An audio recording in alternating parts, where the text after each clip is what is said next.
복에 대한 말씀 암송기도와 암송찬양 시편 29편 11절 말씀. 여호와께서 자기 백성에게 힘을 주시며 여호와께서 자기 백성에게 평강의 복을 주시리로다. 여호와께서 자기 백성에게 힘을 주시며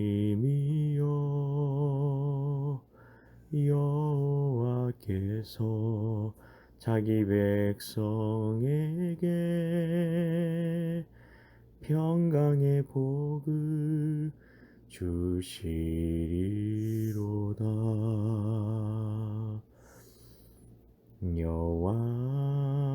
여호와께서 자기 백성에게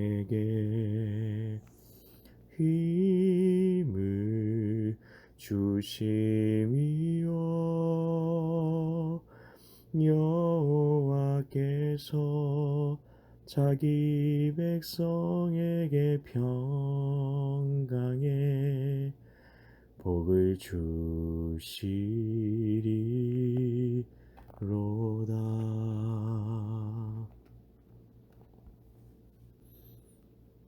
말씀 기도입니다.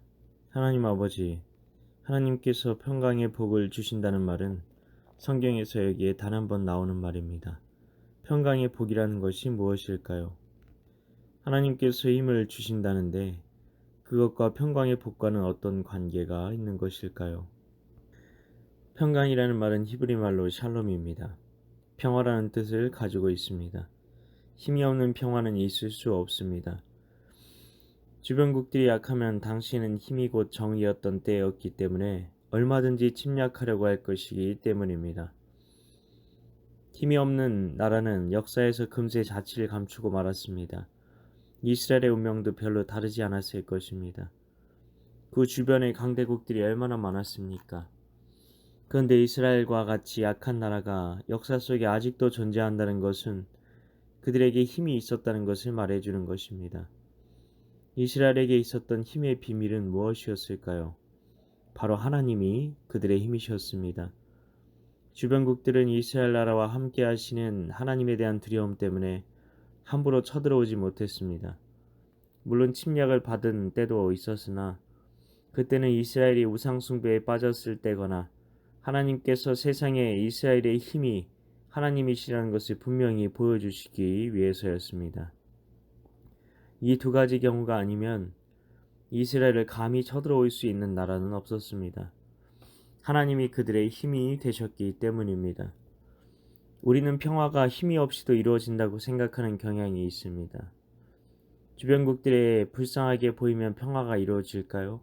아무 말도 못하고 가스라이팅을 당해도 미안해요, 죄송해요 라고 말하고 점점 수위를 높이며 언어폭력을 가하는 등 그 사람의 소나기에서 놀아나도 바보처럼 아무 말도 못하고 있으면 주위에서 불쌍히 여겨서 도와줄 것이라고 생각한다면 그것만큼 평화에 대한 낭만적인 생각이 또 있을까요? 힘없는 평화는 없습니다. 그렇기 때문에 힘을 기르기 위해 노력해야 합니다. 힘없는 사람들의 힘이 되어 주어야 합니다. 그러면 무엇이 힘입니까? 아니, 누가 힘입니까? 하나님이 바로 힘이십니다. 하나님을 나의 주, 나의 하나님으로 고백하면 하나님을 의지하는 백성은 강하여 용맹을 떨치게 된다는 말씀처럼 어느 누구도 함부로 할 수 없게 됩니다. 하나님의 백성은 진리로 다스림을 받기 때문입니다. 그는 절대 죄에 대해 용납할 수 없습니다. 왜냐하면 자신의 몸이 누구의 것이기 때문입니까? 하나님의 것입니다. 하나님의 것을 함부로 누군가가 하게 놔둘 수 없기 때문입니다. 그렇기 때문에 분명하게 선을 긋습니다. 하지만 죄가 아닌 회사의 지침에 대해서는 모든 일을 죽게 하듯 무조건적으로 순종합니다. 아무리 힘들어도 기쁜 마음으로 감당하려고 합니다. 그러나 죄에 대해서까지 동조하지는 않습니다. 그 몸이 그리스도의 몸이기 때문입니다. 그래서 그리스도인들은 저항합니다. 싸웁니다. 끝까지 죄에 대해 용납하지 않습니다. 끝까지 목소리를 높입니다. 그리스도의 몸에 함부로 하지 말라고 합니다. 그리스도의 몸으로 죄를 짓게 하지 말라고 합니다. 이것이 그리스도인입니다. 고대 시대의 그리스도인 노예들은 어떤 삶을 살았을까요? 그 누구보다도 성실하게 하나님을 바라보며 모든 일을 주께 하듯 했을 것입니다. 자신에게 주어진 일이 주님께서 주셨다고 생각하고 자신의 몸도 주님의 것이라고 생각했을 테니 이 몸으로 주님께서 맡기신 일을 충성되게 감당하는 것이 곧 하나님의 영광을 위한 일이라고 생각했을 것입니다. 그러나 노예로서 하나님의 말씀에 합당하지 않은 일을 해야만 하는 경우가 있었을 것입니다. 그때 그들은 과감하게 하지 않았을 것입니다. 자신의 몸이 그리스도의 것이었기 때문입니다.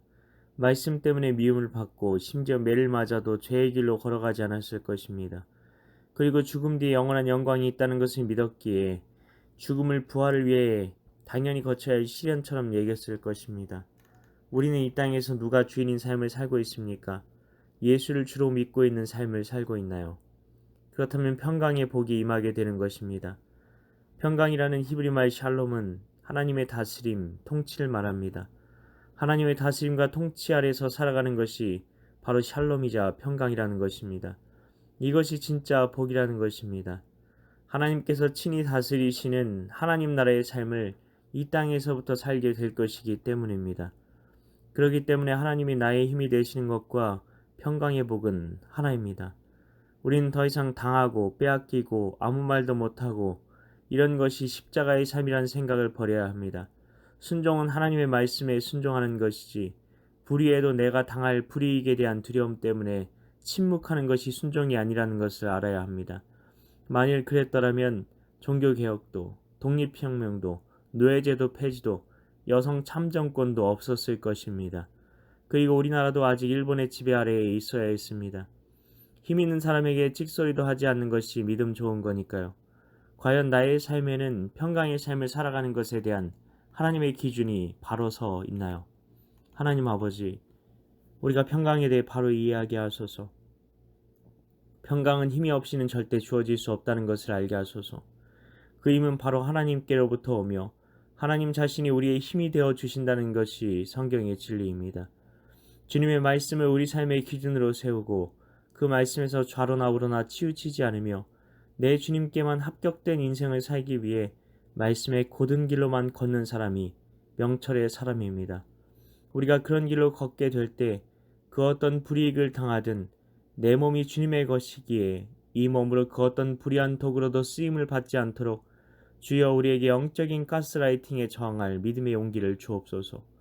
이를 위해 오늘도 말씀 성기도 암송 찬양 가운데 나아가오니 성령으로 임하사 예수님만이 내 삶의 주인 되시는 삶을 살아가는 오늘 하루 되게 하여 주시옵소서. 믿고 감사드리오며 예수님 이름으로 기도합나이다. 아멘.